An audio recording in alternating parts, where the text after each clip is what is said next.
Okie dokie. I've got way too many posts because I've been collecting posts since the last Stuck in My Craw up until now, which has been, if you're keeping track, a month? Like a whole month? Golden Nova, perfect timing. Alright, so first up. Did you see that itch.io got taken down by Funko? So Funko Pop, the company that brought you the Dark Magician Funko Pop, and the Blue Eyes White Dragon Funko Pop, and the Yugi Funko Pop, and the Kaiba Funko Pop, and every other Funko Pop that is going to be filling a landfill in the near future, decided to use an AI-powered brand protection software called Brand Shield. That then went on to create a phishing report to the registrar of itch.io and disabled the domain of itch.io. We love AI, folks. We love AI. This did get reinstated, but also Funko Pop decided to be shitty about it on Twitter, apparently. And we're like, you didn't need to be so mean about it. We didn't mean to. We didn't need to be so mean about it. Come on. We just want to be friends. Incredible stuff, dude. I can't believe you could get away with that. They're just like gonna get away with that for no recourse. Absolutely no recourse. I mean, like itch.io is back up, obviously. But like nothing else is gonna happen to Funko Pops for this. They just get to do this. This is what the YouTube copyright system is like too, by the way. Like people just get to do this shit, except sometimes the correction is never made. They just get to keep your money forever. Isn't that cool? Isn't that neat? All right, next up. This one's also great. Dan is reporting this wrong. It's not the owner. It's a stockholder. It's just a large shareholder. But yeah, a large shareholder of Dragon Shield pled guilty to... that is that is $2 billion in fraud and money laundering scheme. And that's just incredible. I can't believe Dragon Shield was like minorly involved in this. It was not involved in any way that matters, but it was involved. And Golden Nova helped. Yes, Golden Nova did the laundering, actually. I can't believe this. Did I help? No, I don't have a Dragon Shield sponsorship. Only Golden Nova does in this chat. All right, next. Okay, so in the time since the last Stuck in My Craw and now, a lot has happened in regards to the United Healthcare shooter, Luigi Mangione. They found his manifesto, and so it's a manifesto you would expect. Yeah, we have to talk about the fact that his name is Luigi Mangione, which is the most Italian name attached to an assassin since the 1920s. Luigi hats are sold out. Yeah, everyone's making the Nintendo Luigi jokes.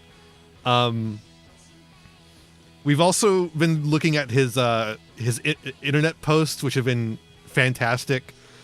He's like a trad architecture guy. He's just like a normal, well, normal's a stretch, but he's like a regular, I'll say. He's not normal, but he is regular, you know. It's a little bit of a distinction there. He's a regular finance bro kind of dude, a little bit. Secret plot point in Mario and Luigi brothership. True. That's why that didn't sell very well. It's because United Healthcare was putting it down. Yeah, he's just like a guy who got fucked by shit-ass healthcare. Exactly. But also, let us read this. I should have added some context for that clip. I wasn't trying to contradict you, but rather bolster your point. Tucker, as in Tucker Carlson, is spot on in recognizing that modern architecture kills the spirit, but his very first line, postmodern architecture is designed to demoralize and hurt you, paints the phenomenon as intentional. In the same way that inflation is not intentionally designed to oppress people, neither is modern architecture. It's emergent.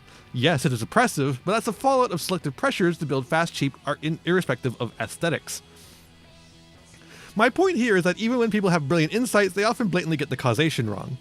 Modern equivalent of this drought famine was caused by the rain gods because causation gives people comfort. Because the idea that phenomenon is the results of amorphous systems outside of our control is scary. So what he's saying here is that modern architecture kills the soul. But it's not intentional, it's just a product of capitalism, basically is what he's trying to say. Which is very funny. He's not exactly wrong, except for the part where it kills the soul, because that's... I think modern architecture is just modern architecture, my dude. He also was a Civ 6 developer. He was on the Civ 6 development team. Strip mall architecture does sort of kill the soul. I wouldn't call strip mall architecture modern anymore at this point. When was the last time they built a strip mall? And mostly what it does is it kills walkability. Like, obviously you could walk within the parking lot, but that's about it. Also, the Hitman franchise went on sale around the same time, to great laughter. But to be fair, the Hitman franchise goes on sale quite frequently. And then later on in the month, we had this picture, where they've got Luigi dressed in the orange and walked with a team of like 20 guys. And one of them happens to be Mayor Adams. Former Mayor Adams? Is he former yet?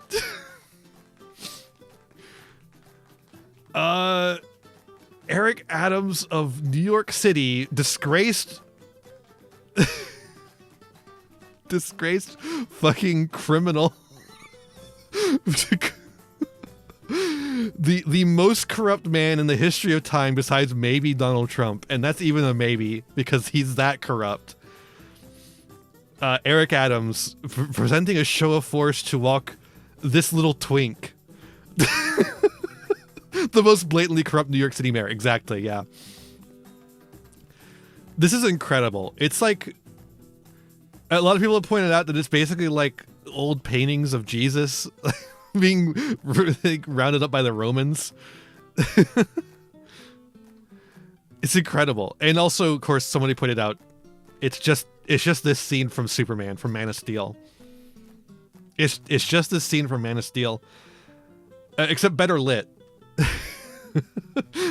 Better color grading. It's incredible. I can't believe they took these pictures and expect you to like be scared of him. He's tiny. Look at him. The framing is incredible. It's like literally the heads of look at that. The heads of the guards guide you, like create an arrow towards him. They literally guide you to him. It's incredible. Like, that's art. Are we putting this in the Snyder Cut? Honestly, it's too like politically coherent to go in the Snyder Cut, frankly. All right, next up. Here's a story about UCLA, the university, University of California, Los Angeles. Thanks to AI, the course format and materials will take on a totally new look for 2025. CompLit 2BW will be the first course in the UCLA College Division of Humanities to be built around the Kudu Artificial Intelligence Program. The textbook, AI generated. Class assignments, AI generated. Teaching assistance resources, AI generated. Who's going to pay for this? Why would anyone pay for this? But also, what are we doing here, folks? Are we like cooked as a civilization? what is UCLA doing? Like, UCLA is like a fairly respected university. Not the most respected university, but like they're a decently respected university. And they're like one of the ones where you actually respect them instead of like the Ivy League schools where you pretend to respect them because a bunch of rich people went there. This is like confusing to me, right? It's like, why would they like dunk their reputation like this? Putting it in the fucking complet, putting it as a complet course. Who in the humanities decided this was a good idea? Did they decide it was a good idea, or was it forced on them by their president or provost? Like, what's going on here? That's so disquieting, Fairlord. I just like, we're gonna have to reckon with the fact that we're gonna have to start like actively destroying AI. Hold up, I shouldn't be saying this on twitch.tv. Anyways. Check out my new books coming soon, How to Blow Up a Data Center.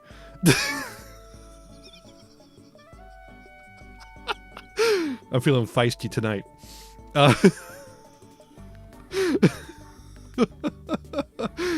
Oh, yeah. I did not put that one on my list here, but yes, Instagram has created new fake accounts, and one of them is a queer black woman, apparently.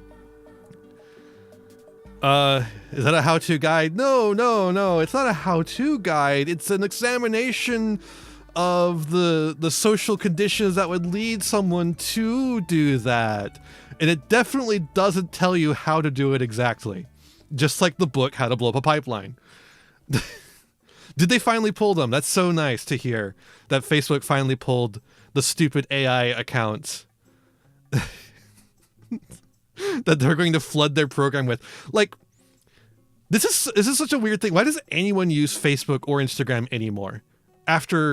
Literally after like the pivot to video scandal. So Facebook a long time ago told all of these entertainment companies online, hey, come do videos on Facebook. They'll get so much engagement. And then they did. They got crazy engagement. Or did they? Because it turns out all the engagement they got was actually fake. It was actually completely fake. And so all of those companies went under. Like every single one of them went under. College Humor, Cracked. Like so many incredible talented comedians lost their jobs because of that. And yet people still use Facebook and Instagram. It did bring us behind the bastards and Dropout. That is true. But those are like good things that came out because of good people in a bad situation, right? It's oh, I still have my hat on. Here, that's so rude of me. That took it off, right? Yes, it did. Perfect. And it's just like, this feels like the same thing to me, right? It's Facebook trying to fill their dying websites with more content by using AI, and then it's going to be AI served up to AI accounts that just, you know, keep putting it out there. It's they're trying to speedrun dead internet theory, right? I'm just going to count that hats off to you as me taking off my hat. There's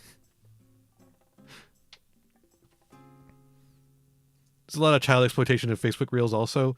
I'm not surprised. There used to be a lot on YouTube, actually. Before they did before they passed that Child Endangerment Act that forced YouTube to actually do something about it. And then they implemented like the worst possible way to fix it, which is really cool. And of course, the multiple genocides they're responsible for. Yes, of course. But who isn't responsible for a no, I'm not Robert Evans. I can't make that joke easily. All right, next up. So in the wake of Luigi's cool deed, we started getting a lot more stories from horrible companies. So here's one. Yes, Madam survey asked employees if they were stressed. All who said yes were fired. So here's the email. Dear team, recently we conducted a survey to understand your feelings about stress at work. Many of you shared your concerns, which we deeply value and respect. As a community committed to fostering a healthy and supportive work environment, we have carefully considered this feedback. To ensure that no one remains stressed at work, we have made the difficult decision to part ways with employees who indicated significant stress. This decision is effective immediately, and impacted employees will receive further details separately. Thank you for your contributions. Best regards, yes, Madam, HR Manager. What the fuck? So they sent out a survey asking people what they were stressed, if they were stressed and what they were stressed about, and they're like, okay, got it. So all these people are stressed, and the best way to fix that, to get rid of all the stress in our company, is to fire the people who are stressed. That way, there are no stressed people at our company. And then if anyone asks again, and there happens to be more stressed people at the company, they won't say that they're stressed anymore. What the fuck, dude? I can't believe you're allowed to do this. How are you allowed to do this, dude? You can just do this now. It's incredible. This is something you would see happen in like a terrible, like really on the nose a dystopian society, right? This would be something like Sauron would do to his employees, right? This would happen in Sorry to Bother You.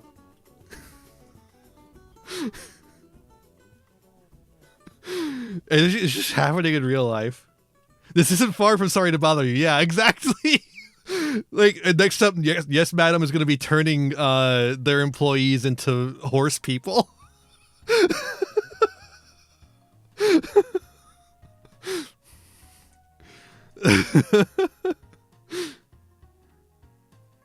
It literally is something Handsome Jack would do. Oh my god, that's exactly what it is. It's a Handsome Jack like joke.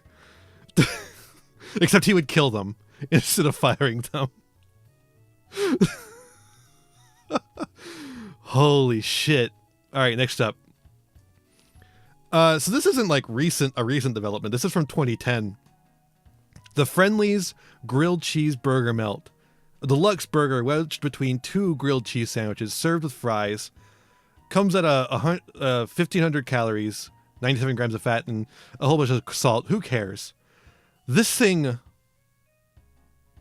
looks incredible, dude. Do you know how much I would fuck this up? Also, how is it possibly 1,500? It's 2 grilled cheese and a burger. How is that more than like your average burger with like bacon on it, right? This has no bacon on it. How could it be worse than that? It's just got grilled cheese on it. If you replace that burger with Impossible meat, I would fuck that up, dude. God, look at that.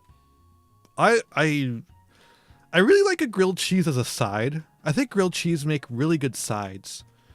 Particularly for like a potato soup. You could like dip it in the potato soup and then eat it. It's so nice. So nice. Yeah, I don't know how it is that much. Like, are they frying it in like a ton of butter? Are they frying the burger in butter? Are they frying the lettuce and the tomato in butter too? What's going on here? I will say it doesn't look like it has a sauce. Wait, I guess it has like a little bit of mayonnaise there at the bottom. That's something, I guess.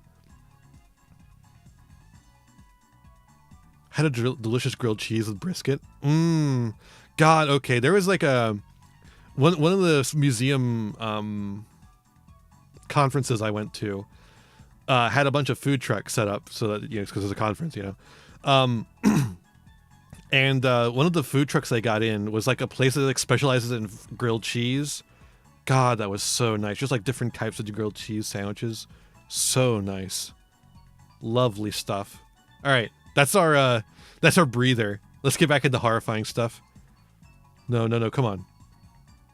Oh wait, this one isn't horrifying. This one's just funny. So this is a post Jack Saint made like a long time ago. I began to type my post. VTubers lack the inherent queer solidarity of furries, as their nonconformist identity is primarily coupled with spectacle. Armed officers burst into the building. My body is shredded by gunfire. Incredible post. But also, is he wrong though?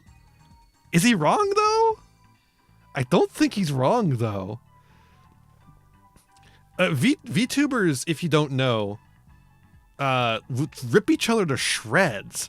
It's incredible. I have never seen a community with less empathy for each other than besides like the bad parts of the Yu-Gi-Oh community, like Zodiac or something, you know. Pojo's really bad. I've been reading a lot of Pojo forum posts as research for videos. Holy shit, that place sucks. I can understand why everyone left.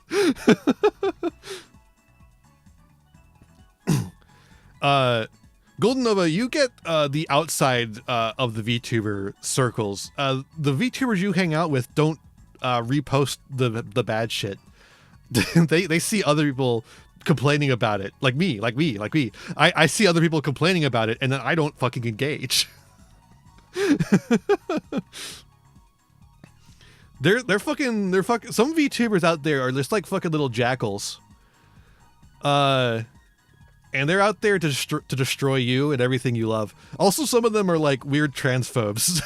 there's like a section of the VTuber population that is like this Christian fundamentalist VTuber. And it's weirdly a larger population than you would think. Sky Striker Mobilize Engage. God, I've been doing so much research into Sky Strikers. If you have any information on the development of Sky Strikers, please reach out to me. I need everything. I'm apparently devolving into a Spice 8 rack copycat, because I'm trying to find everything possible about the Sky Strikers to do a video about them, so I can analyze their themes and everything. I've been watching a lot of Spice 8 rack recently, actually. So it's been on the mind a lot. How do you make videos this good for Yu-Gi-Oh though? It's so difficult. Like people don't understand like the difference, right? 'Cause people are like, MBT made a post a while back saying like you can't make these videos for Yu-Gi-Oh. Magic the Gathering has so many resources for understanding the ways in which their cards are designed. We don't even know why Max C was made. We can guess. We can guess why Max C was made, but we don't know it. We don't even know who made him. We only have a guess at who made him. The same guy who did the Hope is a Girl's Name post on Pojo.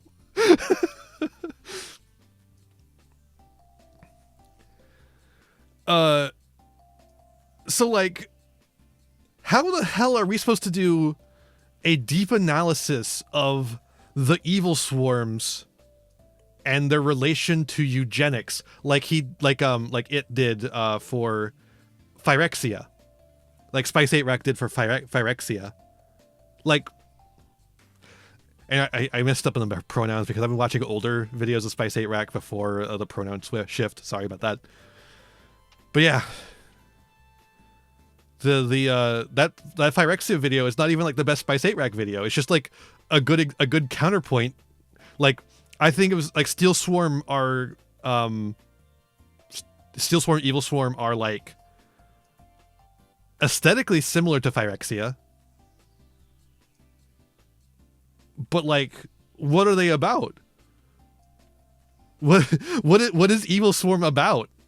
They're just this bad forces of nature. Like, exactly. It's just like, oh, they come from the evil dimension.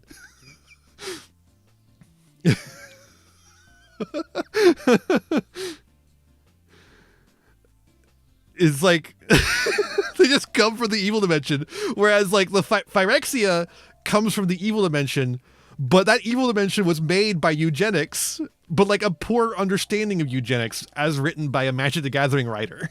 So that there's nothing really interesting to read into there.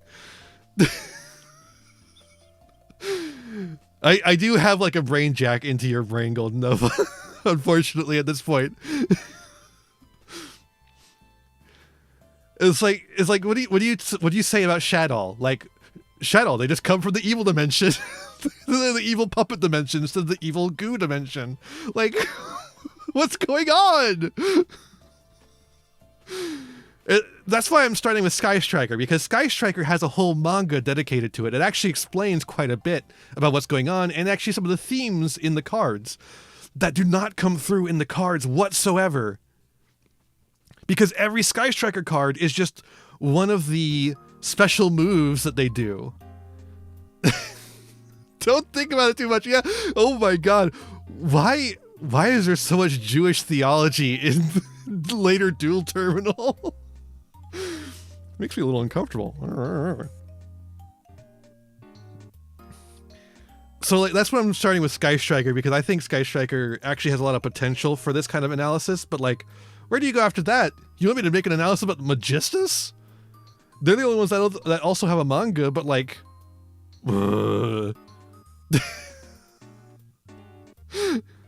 What the fuck are the Magistus about? Doing spells? I can sum up Magistus by just playing Shadow Wizard Money Gang. We love casting spells. Ah!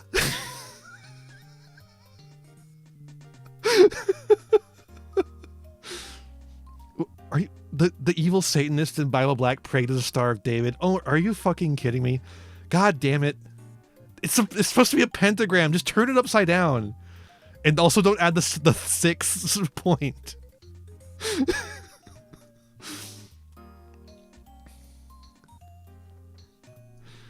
So I'm very frustrated by Yu-Gi-Oh's lack of anything at all. Thank you for the Happy New Year. I wish it was happier for me, but my back is in severe pain. But I appreciate it. I hope you have a good one. Oh boy. So yeah, I've been trying to pull something out of the ashes of Yu-Gi-Oh. That Yu-Gi-Oh gives us, I should say. So I've got like player reactions to it. I've got the manga, obviously. I've got the concept art, which is pretty sparse actually. There's a lot of it, but it's like there's not a lot of notes in it. There's a couple of notes here and there, which are actually quite interesting notes about the inspirations behind some of the design choices.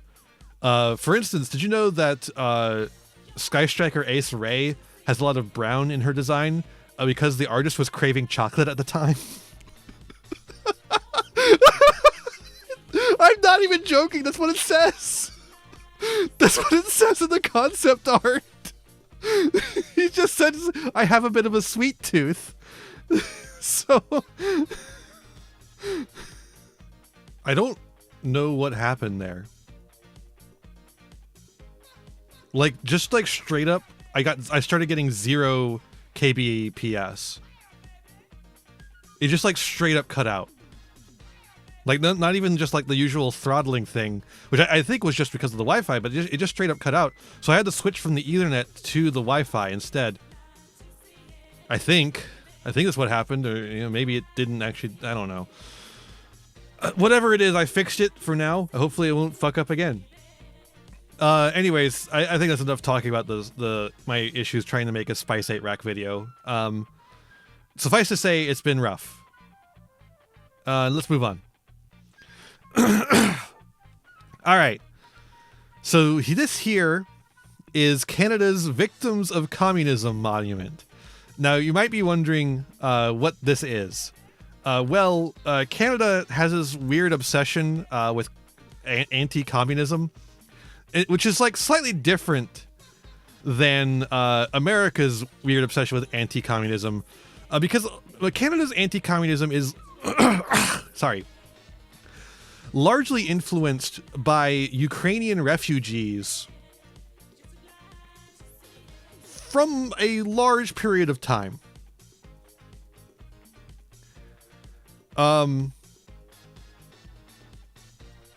it's a period of time that includes, yes, the Holodomor,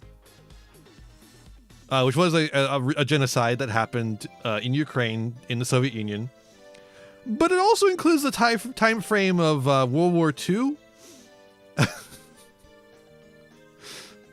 And that's why this Victims of Communism monument included plans to have over 500 names on it, but as it turned out, a few hundred of them were Nazis or Nazi adjacent, and so now the monument is just blank, and it's a series of steel beams, it appears. Let's take a better look at that. So there's just like a series of steel beams in the middle of a concrete patio. Great statue. But now looks like a latrine, which I'm sure it will be used as. Great alt text. So yeah, a lot of Canada's anti-communism is driven by Ukrainian refugees, but like a lot of those refugees are actually like Ukrainian fascists that were part of the Holocaust, despite the fact that some of them were indeed refugees from the Holodomor as well. It's a big, messy situation. And boy, can you tell by this fucking statue monument. Horrible fighting states for Venom. Oh, is it happening again? I hate this, dude. I fucking hate Spectrum so goddamn much. Okay. Under the VPN, I was getting literally nothing. Instead of getting internet, but not OBS allowed to have internet for some reason. What a fucking scuffed ass stream. And then I've got to fucking cough again. I think everyone involved with Spectrum should fucking jump. Anyways, let's move on. They should jump around. I don't know what any other interpretation you would have with that. They should jump for joy that they work at such a wonderful place of work. All right. So here's one of the last things Biden has done in office. He decided to pardon the Kids for Cash judge, or one of the Kids for Cash judges, which is really cool. I can't believe we're doing this shit. If you don't know what Kids for Cash is, I highly recommend you check out the Behind the Bastards episode on it. A really good breakdown of this horrible, horrible thing. But essentially, what it was kids would come up to trial, which should have been, going to like trials where they should have been going to juvie, basically, or less even. And the judges were being paid by the private prison industrial complex to convict them of convict them and send them to real prisons instead, so they could work for, they could make money for the prisons. Hence, Kids for Cash. Isn't that great? Joe Biden gets a lot of hate, but he doesn't get enough. True. Now, I will say he did eventually commute the life sentences for a ton of people. But that was after everyone yelled at him to do that for a long time. And after he did this guy and his own son. Thanks, Joe. Speaking of Joe Biden, how the White House functioned with a diminished Biden in charge. Aides kept meetings short and controlled access. Top advisors acted as go-betweens, and public interactions became more scripted. The administration denied Biden had declined.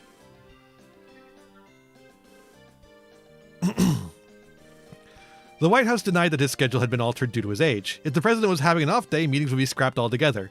On one such occasion in spring of 2021, you'll note this was a long time ago, like well before the campaign, a national security official explained to another aide why a meeting needed to be rescheduled. He has good days and bad days, and today was a bad day, so we're going to address this tomorrow, the former aide recalled that official saying. That was in 2021. That was in 2021!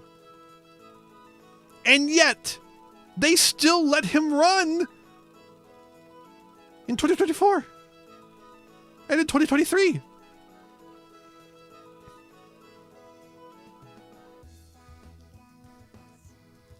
And yet, the Democratic Party wants to blame everyone else but them. Everyone else but them. No, it couldn't possibly be the Democratic Party's fault, says the people who hid the geriatric man's failings. This verges on elder abuse. Why did they let him stay in office this long? Much less run again. Go ahead, tell me how it's like Hispanic people's fault, or how it was leftists' fault, or how it was Arab people's fault, the Palestinians, and oh, it was trans people's fault. We didn't like trans people enough, or we didn't hate trans people enough, and so that's why we lost. Because we definitely did a lot to help trans people this year.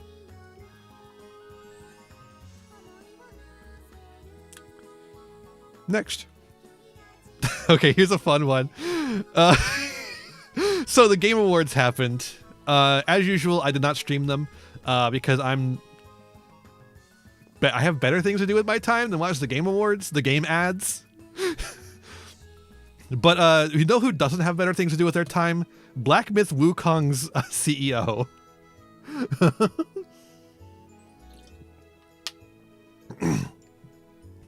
So, Black Myth Wukong, the studio who made Black Myth Wukong, the CEO had apparently not been happy with their results at the Game Awards. Now, I will remind you, Black Myth Wukong won fucking 2 awards at the Game Awards.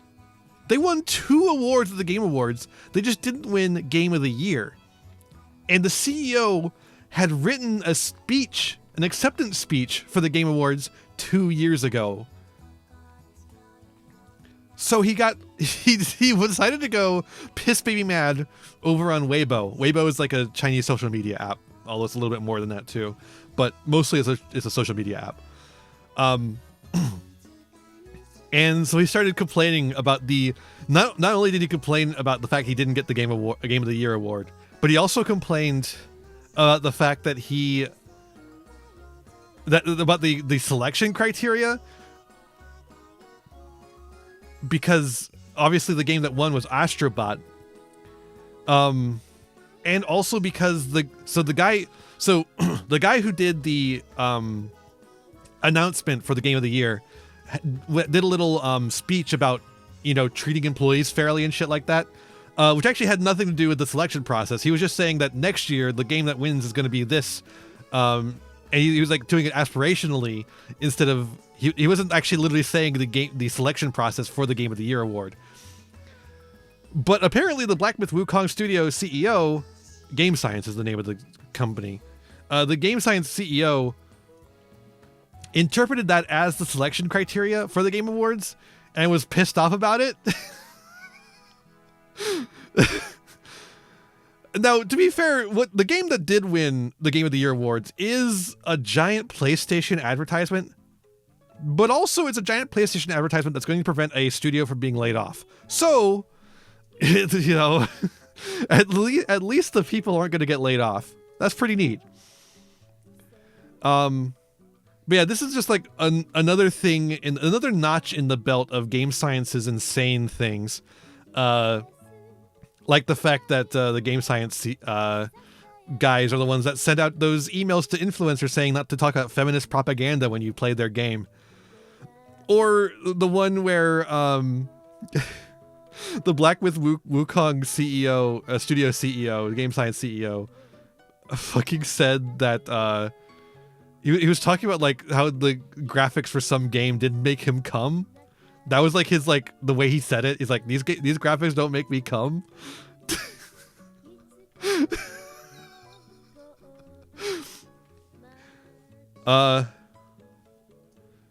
So that's fun. That's a certified gamer right there. A real certified gamer. He's such a little freak.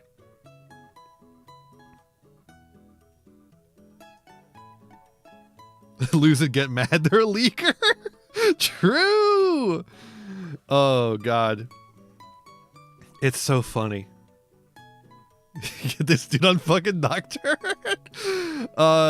And you know what's even funnier is that do I have it here? I don't think I do. No, I don't. People started doing a review bomb in response to Black Myth Wukong not winning. Because like every time anything happens in the gamer space, it's like a culture war issue. Everything in gamers stuff now is now a culture war issue. And that includes when game you like does not win Game of the Year. But the thing about it is that so Astrobot is a PlayStation exclusive. You can't review bomb Astrobot. So what they did is they review bombed the game that won last year, Baldur's Gate 3. So Baldur's Gate 3 got review bombed by Black Myth Wukong fans. And the funny part is that there's not enough Black Myth Wukong fans to outweigh the massive amount of positive reviews that Baldur's Gate 3 already had. So it made barely a blink. Yeah, they also got mad about the new Witcher protagonist being Ciri, even though that's literally the protagonist of the books and also was foreshadowed in the previous game. Because they're not fans. They're tourists. They are anger tourists. They want to come in, get people angry. They're not even tourists, really. They're not tourists. They're propagandists. They're coming. They see a weakness to exploit, and they use it. And this is the playbook they've been using ever since Gamergate, which the Gamergate and its fucking consequences, dude.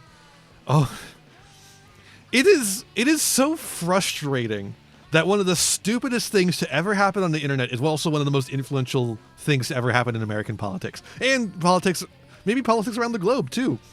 At least in a lot of countries. It's so frustrating. All right, next up, also related to Black Myth Wukong. People got so pissed off about the Game Awards that they made the real Game Awards.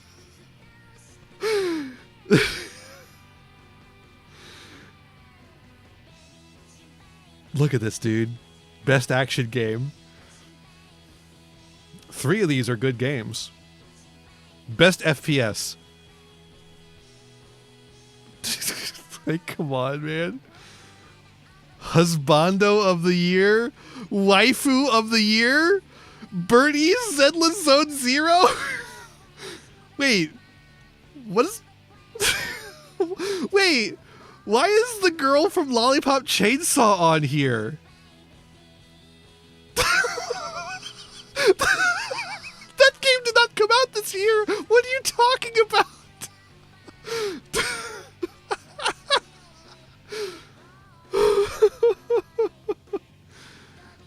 Best MMO, Final Fantasy 14 is not even... Oh, there it is. Okay, there it is. There it is. Realm Reborn. It's the Realm Reborn was so big, I didn't see the rest of it. RuneScape. Man, I used to play so much RuneScape. Best fighting game. What? You don't have multiverses on here? I hear from Jeff Keighley. That's the game to watch out for.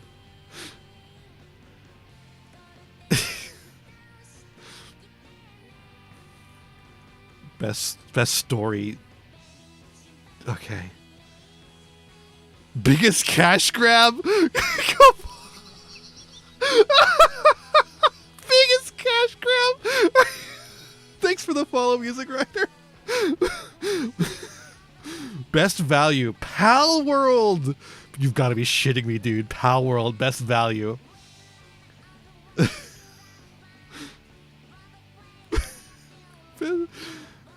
Best sports game. Quidditch Champions. You got to be shitting me. This is a bargain bin game. Last of Us Remastered was certainly a cash grab. Yeah, that is true. They got him there. Best early access game. Best Microsoft IP. Best PlayStation IP. Best Nintendo IP. What the fuck are these? Best games journalist. Why am I not on here? Worst games journalist. Women. Shitty ass game of the year.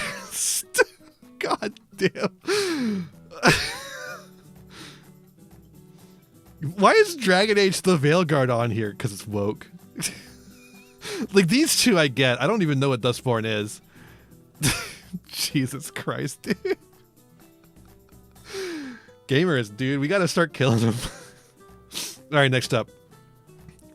Amazon workers strike! Amazon workers strike! Let's go! Veilguard's not doing it? Well, you know, unfortunate. Dustborn was hate brigaded because of black women. Yeah, of course. That makes sense.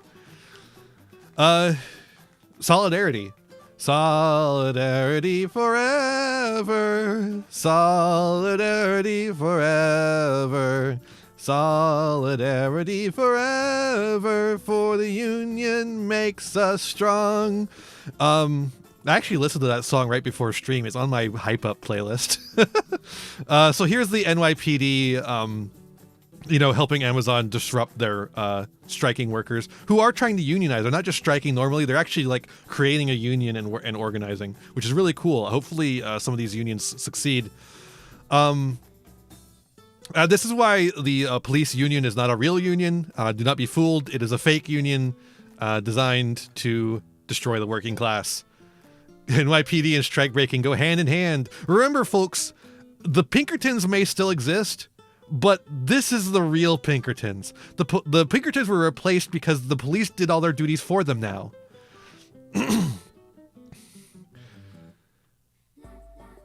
Also, Starbucks workers are striking and organizing and unionizing. Isn't this cool? These are like some of the two of the biggest two of the biggest companies that still operate in the United States. I wish only the best for these unions. I hope everything goes well for them. I hope they can finally get some foothold. Well, that's what we really need, is organized labor. We are not going to get anywhere in this country if we do not organize people. Organized labor is where it's at, and I'm glad people are certain to do this. Streamer union when? Streamer union when? All right, next up, this is just a good post. This is just a really good post. I love this so much. Sorry to be just like showing you a fucking like fucking Capcom brand Twitter post. It's like it's Blue Sky, but it's just a good post. I fucking love it. Some levity before we get back into it. Oh wait, some more levity. Yes, I forgot about this. So for those who don't know, in 2005, an event happened in World of Warcraft. A raid was released, in which the raid boss could inflict a thing called corrupted blood. And corrupted blood is a infectious disease in game. Now, the disease is not supposed to work outside. It's not supposed to come outside of the raid area. But if you get a companion infected and then recall that companion, the companion will still be infected when you come back out of the raid. And you can use that to infect people. And then they created an entire pandemic within the World of Warcraft universe. They eventually had to like roll back the entire world like a couple of days, maybe even a couple of weeks, was it? I don't remember. But this actually like became a really famous thing because epidemiologists used it as a material for research. It was like a really good case study for how people handle pandemics without actually having to run a pandemic, right? Obviously now we've had a really big one in a modern context that kind of helps do that the research as well. And we have another one on the horizon with H5N1. But We also have another fake one because Classic WoW has finally reached the point of corrupted blood, and somebody found a way to get corrupted blood back into the main world, and has now made corrupted blood pandemic 2.0. I don't know how they're going to handle this. Maybe they had stuff in. I don't know if they had like stuff planned already or anything, but hopefully they did, and it got handled, because otherwise this would be quite annoying for people to actually play Classic WoW. All right, next up. Oh my god, my notifications are blowing up for some reason. What the fuck is going on? All right, next up, we got Nick Fuentes. So remember a while back, Nick Fuentes said, "Your body, my choice forever," and everyone hated that. Well, last time we covered that, people doxed him, and that was great. He's had to move. I'll now have to uproot my life and relocate. Let me do like a Ben Shapiro here. I don't know what Nick Fuentes kind of sounds like Ben Shapiro. He's like a little whiny white dude. They all sound the same. Well, I can handle whatever comes to my front door. It's irresponsible to respect my neighbors with young families to share that burden. In the meantime, I'll have to contract 24-hour security to protect myself and my property. If anyone would like to contribute to defray the cost, $13,000 a week of private security and rebuilding my studio, here is a donation link. I can only accept cryptocurrency because I am banned from banking services and CC processing. Thank you.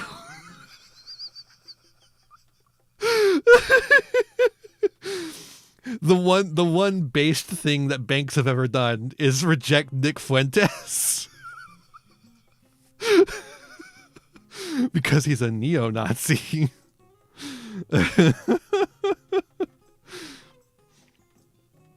Oh, this is incredible. Your money, my choice. This is a classic case of talk shit, get hit. He said, "Your body, my choice," and then we all said, "Your body, our choice." Your house, our choice. This is incredible. I'm so glad. It couldn't happen to a nicer guy. It literally wouldn't happen to a nicer guy. All right, next up. This is actually a recent one, but I've got a huge combo next up. So let's cover this one. Lady Emily posted, "Can't stop thinking about how Brianna Wu apparently got a diagnosis that she's going to lose her voice in a few years, maybe even months. And her reaction was to start a podcast all about how weird and gross other trans women are, while inviting Nazis and other right-wingers to speak on them." She what now? She got a diagnosis that she was going to lose her voice, and she decided to just go all in on right-wing grift? Is that what caused her to do that? That's so weird. This is such a little plot twist. What a weird little thing. What a little freak. She really is just a little freak. Brianna Wu, one of the freakiest of them all. Oh, Jesus Christ. The one trans woman I have no solidarity with whatsoever. Surely they'll accept her. She's one of the good ones. Literally, she's one of the good ones. Okay. Okay, it's time. Now it's time to talk about the fucking race wars happening on Twitter. So time to get in the Musk too. So people have suddenly woken up, but not in the way you would hope. The right-wing grift ocracy has hit a little snag. Musk has completely taken over Twitter. He's exacting his authoritarian rule upon it. He is influencing the presidency, but he will never have what he wants, which is people to actually like him. And that includes the right-wing people that he has empowered on his platform. Because as a billionaire, Elon saves a lot of money and a lot of effort by here. Let me drink some water real quick.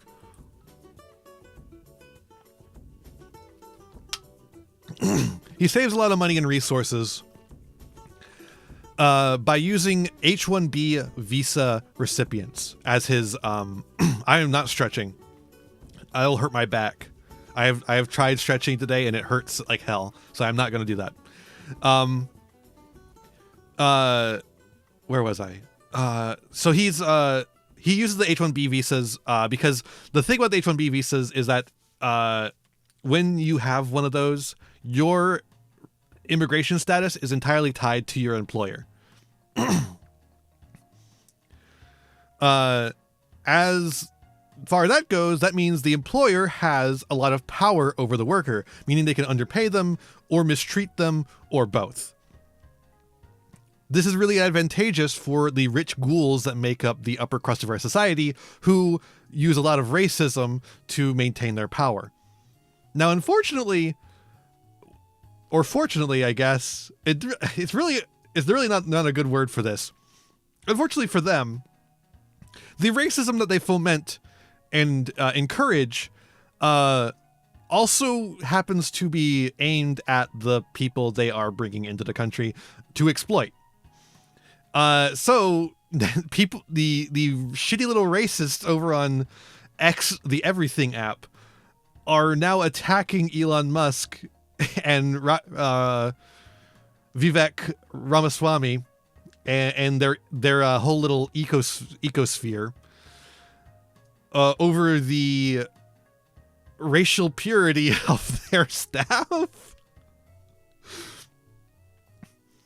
So now they're starting to like get into little spats with each other, where we start to see a little bit of I don't know why I started on this one in particular, but like you got people like Tim Pool and some really big neo-Nazi people going after Elon Musk. You've got Elon Musk going after them and saying, "Oh, but the American people, they don't know enough. There are slurs." People have been telling him to go back to Africa. Yes. Some of the Twitter workers are like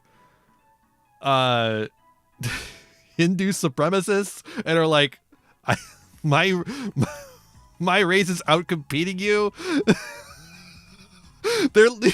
So Tim Pool is running into fucking Measurehead from Disco Elysium. It's been a wild week. We have this one. White men aren't being hired anymore. A few months ago, I applied to work for X and noted on my resume that I was retired and didn't require a salary. First of all, really?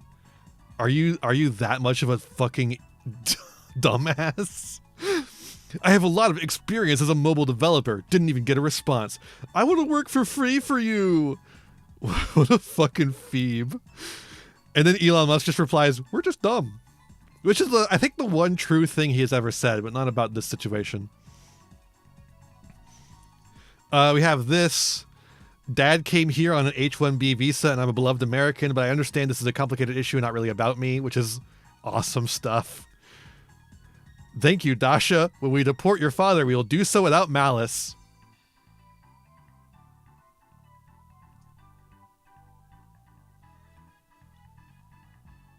What the fuck? There's just like... Twitter's so awesome, dude. It's just like a million little mini Hitlers. Or super Hitlers. I can't tell which, frankly. Elon Musk has like created a platform of little mini Hitlers who all hate him now. And it's his own personal hell, and I think it's the closest thing to hell he's actually going to see. So I welcome it, frankly. I think it's actually good that he destroyed Twitter so he can have his own personal hell. Speaking of Elon Musk, though, this is pretty cool. A Cybertruck outside of Trump Tower. Or is it Mar-a-Lago? I don't remember. He puts his name on everything. I think it must have been Mar-a-Lago, right? and it's exploded. This truck was full of fireworks. It was in Vegas. Even better. It's one of his properties that he puts his name on. This fucking thing was full of fireworks. It was set off by a former veteran, or I guess they're always veterans. They're never not veterans. This is just like what America's going to be for a while. I hope you all understand this at this point.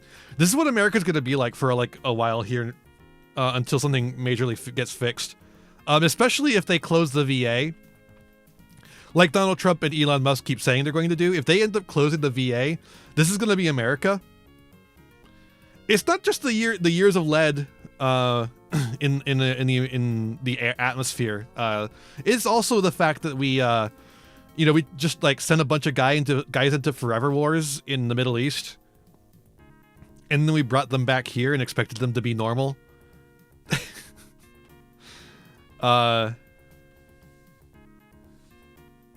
And we didn't support them in any way. Like not that like we have to support our troops kind of way, but like we didn't give them like the health services that they needed, because the VA really fucking sucks. But also, if we get rid of the VA, it's going to get a lot worse. Because the VA does help to some degree. It's just not as good as it needs to be. But yeah, this is like there's like thousands, I imagine, of PTSD riddled soldiers who could at any moment become a random terrorist. Even if they are a Trump supporter, like this guy was. This guy was a Trump supporter, and he's just blowing up shit. It might have been the thing he didn't like the way that Elon Musk was undermining Trump's authority. It might have just been he went kind of crazy like the other guy who shot at Trump despite being a Trump supporter. Or the other guy who shot at Trump despite being a Trump supporter. Like, when you are in this kind of mental state, what you're looking for is not a specific person necessarily, but attention.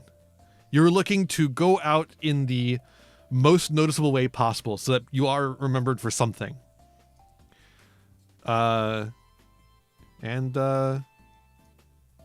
This is one of those ways. And this is what we get for ignoring the fucking school shooting crisis, because this is what every school shooter has learned.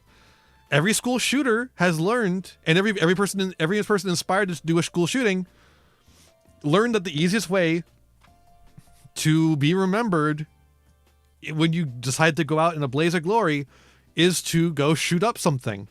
It's just now we've gotten so desensitized to school shootings that school shootings aren't the way to be remembered anymore. You got to go a little bit higher. And that's going to be elected officials.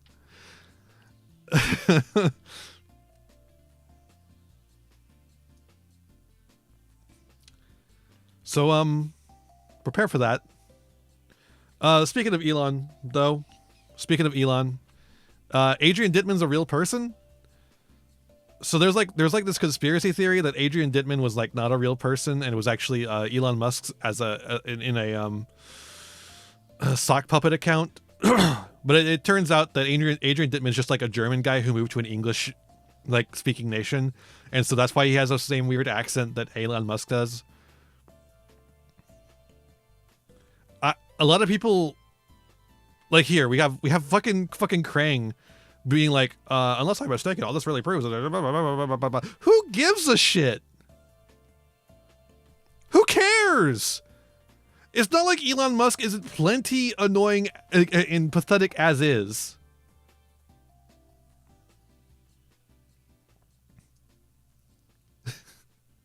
Like, who cares if Adrian Dittman is actually him or not? I don't even think Maya needed to do this fucking fucking investigation. Who gives a shit? Like, I'm glad that Maya is finally getting the credit for it, because this article originally got posted in The Spectator, which is a right-wing rag. Maya did not know that it was going to happen. The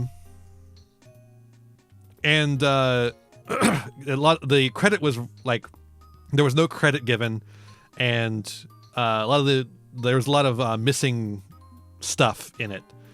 So Maya and Ryan here did their own article to correct the record on that. And it did make Elon Musk mad. He personally went and gave all the accounts involved the 30-day timeout, and has been blocking the link to any of the articles, both of the Spectator and the Maya one on Twitter. So you just can't post them on Twitter anymore. But I just don't give a shit. Like, frankly, I just don't give a shit. I can't like work up any enthusiasm about this one.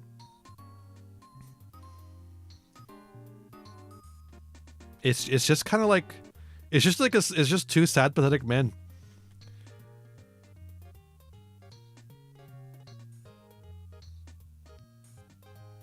I don't know. People are like getting really into it. Like I think it's a little funny. Both the thought that Adrian Dittman is like an alt account of Elon Musk, and the fact that Adrian Dittman is actually a real person somehow that exists in the world, and also happens to sound like Elon Musk. That's actually really funny. But that's it. But and like meanwhile, look at this. It's just like people over and over again arguing with each other. Over and over and over. Like just all of these are people arguing with each other about this. Why are you wasting your time complaining about like arguing with people about this? I think to a certain degree our brains have been fundamentally broken by Twitter, and like in irreparable ways. We crave the combat of Twitter, and we can't stop doing it. The combat that Twitter fomented by their systems involved. The way Twitter worked actively encouraged arguments and yelling at each other and stuff like that. And it actively encouraged that as part of its algorithmic structure. And we just can't get away from that for some reason. People crave the fight. Much like all those soldiers. All right, let's finish with this. DraftKings has launched a new $20 a month subscription service that will give members increased odds on the types of bets that are most profitable to the company. Musk is trying to promote positivity there now. Yeah, because he's tired of people yelling at him. I'm surprised he didn't do that before. He should. I can't believe he didn't. Like, he's really stupid is the problem. But like, if it were me, I would have realized a long time ago that I didn't want people yelling at me as much.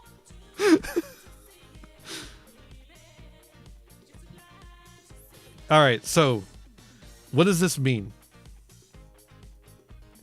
DraftKings is a sports betting website or app. I think it's both. What that means is that it's legalized gambling in a lot of states, except for the states that already have legalized gambling. Because we're just like doing that now for some reason. We are legalizing gambling for some reason. We have like, this is another thing where I think video games were a bad thing for society. It's Gamergate, and then this. Overwatch creating, I think it was Overwatch that created the loot box, right? The loot box and its consequences, right? Of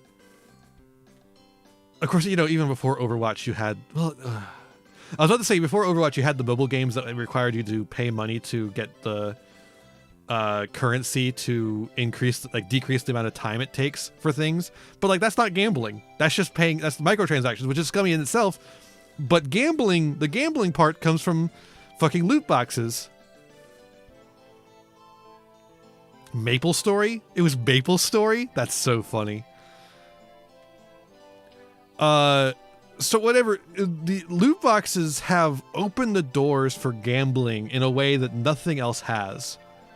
Up until loot boxes normalized gambling on a world basis, you couldn't do gambling outside of like Las Vegas and reservations, which have their own tribal law and sovereignty. And now you can, in a lot of states, just actually do gambling again. But also you do sports betting. And of course you can, run a gacha game. So what does this thing in particular mean though? So what they want you to do is pay $20 a month. That is 240 dollars a month, or dollars a year, so that you get increased odds on the types of bets that are most profitable for the company. That means what does that part mean? So the bets that are most profitable for the company are the ones that are bad, the ones that are unlikely to happen, the ones that are bad for you to take. What does increased odds mean? Well, that one's a little strange. It sounds like it just means they're like somehow increasing the odds for something to happen. That's not what they mean. It means they're increasing the amount of money you get when you win. Odds in the gambling industry means that they're means the amount of money that you multiply your investment in when you win. Investment, I say, as if this is not just gambling, but you know what I mean. I had to say something there. Your buy-in, yeah, there we go. Your buy-in. So if you pay for this subscription and you go for a bet that has bad odds of happening, that isn't likely to happen at all, they will give you more money if you get it. So you're paying $20 a month to encourage yourself to do riskier bets. That's incredible, dude. This is the scummiest thing I have ever seen in my entire life, and I've lived under capitalism for all of it. This is the worst excessive capitalism moment I have ever seen.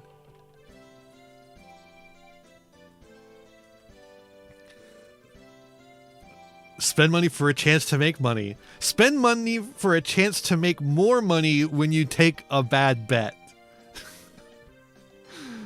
We're about done, Sarge. If you want to stick around for the end. So like, this is the thing. Like what I was talking about earlier with the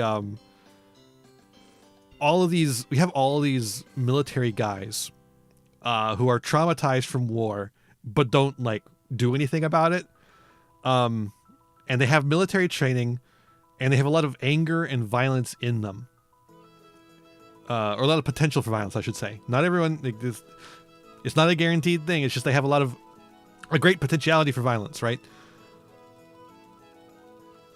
And then you start charging them $20 a month and increasing them doing bad bets so that they can potentially get more money to get them out of the hole that they're in, and they're gonna start going for the bad bets, the worst bets, and going and worse and worse, and then you've created a debt spiral. You're going to start seeing a lot more Luigi Mangionis. You're not just going to see a lot more Luigi Mangionis. You're going to see a lot more of these guys too. And next time, there might be people near that car. Next time, it's not just going to affect them or the person they're going after. Things are about to get bad in America, folks. I do not want to sugarcoat this for you at all. Things are about to get bad, and you need to be prepared for it. Don't freak out. Just be prepared. Because, like, we got to make it through. You know, when you start a new year, usually you're like, oh, what am I going to do this year? You know, what's my hopes for the year? Not a lot of hope this year. Not a lot of hope. It's a lot of bad things happening. And not a lot of good things happening to counteract them. And I myself have been having trouble finding hope, and I'm a fairly optimistic person. I say a lot of negative things, but I'm a fairly optimistic person, right? And I don't have a lot of hope. And I don't know that any of you guys have a lot of hope either. But like one of my favorite quotes from The Lord of the Rings, we'll just have to do without hope, because there's always vengeance. All right, that's all from me. Thank you all so much for joining me. I hope you enjoyed. Oh, Jesus Christ. Oh, God. Exclamation point socials in chat. Had to bend over to get to the keyboard. And that hurt. No, not exclamation point not exclamation point SoCals. I don't live in Southern California. You can find my website, and through my website you can find my Twitter, YouTube, Patreon. If you're watching this on the VOD channel, you can check it out there. The internet did try to stop me from spreading solidarity. It also my bad back tried to stop me. The stairs tried to stop me. They're evil. Stairs are evil. You can of course subscribe to follow me on Blue Sky. Subscribe to the YouTube channel and Empire Ian, where all my Yu-Gi-Oh videos go up and video essays. If you're interested in that Sky Striker video, that'll be going up there in the near future. Although maybe not near, but in the future it'll be going up there. You can subscribe to the VOD channel, Tomb of Empire Ian, where this VOD will go up and all the others like it. You can subscribe to the other channel, Them Pod Ian, where my podcasts go. And it's just about time for a new episode of my podcast, The Kaijus and the Details, and we're finally tackling the original Godzilla. So keep an eye out for that on Tuesday. It's going to be a great time. I think it's like a 2-hour episode. It's crazy. So make sure to check that out at Them Pod Ian. And thank you all so much for joining me. I hope you enjoyed. I certainly did. I had a great time. I gotta rest my voice. I haven't done like a lot of this stuff in a while, so it seems I needed to do some vocal warm-ups before doing this. Hey there, thanks for watching. I hope you enjoyed this video. Got a lot more for you if you want them. Just hit that subscribe button and ring the bell to get notifications.